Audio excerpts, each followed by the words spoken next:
Good afternoon, family. Hope everyone's well. I love you, and there's absolutely nothing you can do about it. So I dug up a couple words here from Merriam-Webster's dictionary because I'm sure there are more than a few people who have never looked these words up in the dictionary. So I wanted to take this time to bring it to you to enlighten you to these words. We're going to go with the hard-hitting word right off the bat. First and foremost, what? Nigger. It's a noun. Let's go in and get into this real quick. Noun, nigger, nigga, plural is niggers. It's offensive, and it's used as an insulting and contemptuous term for a black person. It's also used as an insulting and contemptuous term for a member of any dark-skinned race. The usage of nigger. Nigger is an infamous word in current English, so much so that when people are called upon to discuss it, they more often than not refer to it euphemistically as the N-word. It ranks as almost certainly the most offensive and inflammatory racial slur in English, a term expressive of hatred and bigotry. It is now rarely used and is often considered offensive. The word's self-referential uses by and among black people are not always intended or taken as offensive, sadly, although many object to these uses as well. That would be me. But its use by a person who is not black to refer to a black person can only be regarded as a deliberate expression of contemptuous racism. In 1864, the word was first included in a Merriam-Webster dictionary, at which time it was defined as a synonym of Negro, with a note indicating that it was used in derision or depreciation. Derision or depreciation. So this is the word you think that you've changed. This word, you think you've changed this, just moving a couple letters around and making a difference. Okay? I said it before, and I will always say it. If I see your beautiful mother on Monday, and I look at her and go, man, that's a fine big booty bitch right there. Bring that bitch over here. Let me hit that thing, man. You should bust my jaw. Couple weeks I come back, and I see your mama, and I go, man, I know that's your mama because she got that big booty. She's still looking good. Have that bitch come over here and see me. And guess what you should do? Bust my other jaw, because the difference between bitch and bitcha, there is no difference. None. The difference between nigger and nigga, there is no difference. And if you think so, think about how ignorant it is to say we could call ourselves that, but nobody else can. Think about it. You know, in 1962, Brother Malcolm X, he gave a speech at a funeral, and I have it. And I love what this brother said, and I'm going to read it verbatim because you need to understand this. With this nigger stuff, and oh, that's what it is now, we dancing and laughing. I'm going to go to this excerpt from Ronald Stokes' funeral back on May 5th of 1962. That was 60 years ago. I know that because that's my birth year. 60 years ago, this is what Brother Malcolm X was asking. And sadly, even with all this, we still have our beautiful young black women giving all their money to the hair store people. Just in drones, just running in there. But let me bring this to you. Who taught you to hate yourself? Who taught you to hate the texture of your hair? Beautiful hair that we have. Who taught you to hate the color of your skin to such extent you bleach to get like the white man? Who taught you to hate the shape of your nose and the shape of your lips? Who taught you to hate yourself from the top of your head to the soles of your feet? Who taught you to hate your own kind? Who taught you to hate the race that you belong to so much so that you don't want to be around each other? No. Before you come asking Mr. Muhammad, does he teach hate? You should ask yourself, who taught you to hate being what God made you? Thank you, Brother Malcolm. All love and peace. Let's go to my second word. You know what that one is? Nigga.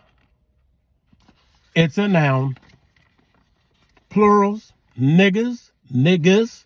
It's offensive. Sometimes offensive. Uses a pronunciation spelling of nigger. Used by some black people to refer to themselves or to another black person in a neutral or positive way. What kind of clamshell hell you talking about? It's offensive. Clearly states it. It's offensive. And it's used by some black people to refer to themselves or to another black person in a neutral or positive way. Usage of nigger. Nigger originated as a variant of the infamous racial slur nigger. Came from nigger. Bitch, bitcha. Reflecting one of its pronunciations, and for many people, it is an equally offensive word. Ding, ding, ding, ding, ding. That's me and a bunch of other people. In the late 20th century, however, the two forms began to diverge in use among some who? White people? Nah, African Americans, with nigger becoming the preferred term for neutral and positive self-referential uses.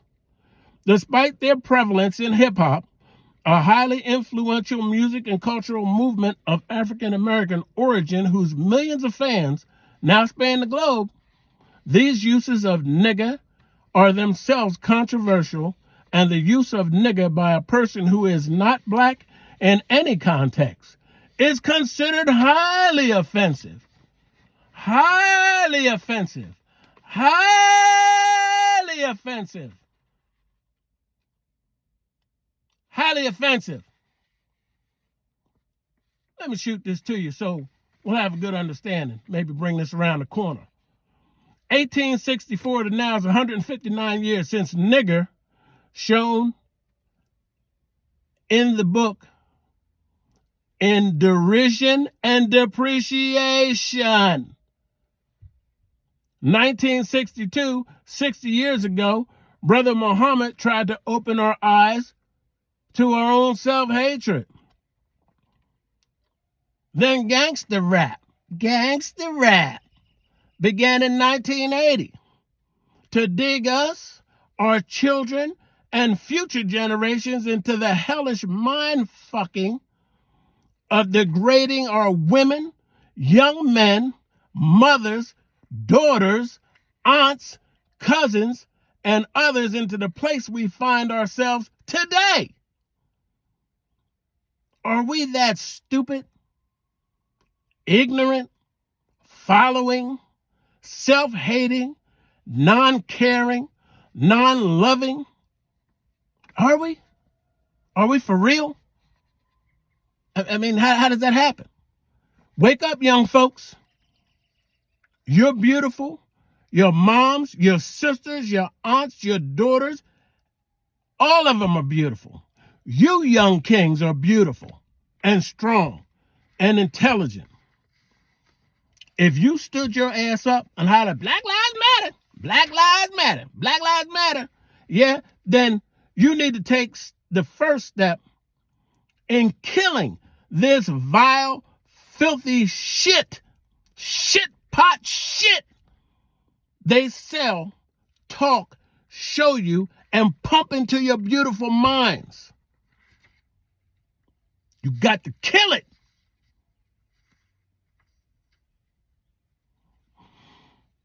I'm going to give you my starfish story. Said it on a video a few years back. I'm going to share it again. There was a man walking down the beach after a storm. Fish, crabs, everything up on the beach, but mainly a bunch of starfish. The man's bending down. He's placing these starfish and the other little creatures back into the ocean. Another man on the other end comes down. He's got on his white linens. He slip, fall, crashing them, stomping these little sea creatures as he goes along, cussing. Finally, these two men meet. And the man who is placing the starfish and the crabs back into the ocean is approached by the other man, who looks at him and says, "What the hell are you doing? You should just smash these and get them out the way." The gentleman stands up. He looks at him in his face. He says, "I'm making a difference. I'm just putting some back in." He said, "Are you a fool? Are you stupid? Look up and down this beach. There's hundreds of thousands, maybe even millions of dead and suffering starfish." He says, "It'll never make a difference what you're doing." The first man smiles, bends down, sees a beautiful starfish. He picks the starfish up and places it into the water. He takes his hand and he gently washes back and forth across this starfish. And in a few moments, the starfish starts to move. He comes to life, and he slowly moves out into the tide, and he's taken away. The man steps back onto the beach, looks at the other gentleman who's angry, and says, "It made a difference to that one. What I'm doing here, I'm not going to catch all of you. I get it. I'm not going to catch all of you, sadly. But guess what? The ones that I do catch, it'll make a difference to that one. They're beautiful girls. They're beautiful grandkids. They're beautiful young kings. You strong fathers out there. You strong mothers out there. It'll make a difference to that one. That's who I'm fighting for. That one. At 60, my time, I've got more time behind me than I have in front of me. But guess what? When it's my turn to answer the question, I'm going to say, I did the best that I could. And I'm really hoping that the creator of all says, "Rob," I go, "Yes, it made a difference to that one." And that's all I need. I'm good. I'm trying to make a difference to that one in your life. Leonardo da Vinci said, and I'm going to paraphrase here, "There's those who cannot see, there are those who can see what people showed them, and then there are those who will never see." And then I will add to that, there are those who are in their vile ignorance and are refusing to see. I tell you all the time, I love you and there's nothing I can do about it. I haven't gotten one comment where anyone can refute what I have asked. When has Ice-T told you that? When has Snoop Dogg told you that? When has all these other people that Charleston White are fighting against, when have they told you that? I don't tell you that. They talk about sticking a thumb up somebody's ass, things like that. I love you, and there's absolutely nothing you can do about it. I love you, your kids, your grandkids. I love kids that you don't even know are in your family yet. That's who I love. I'm just putting it out there. Thank you for taking the time to listen. And again, I love you, and there's absolutely nothing you can do about it.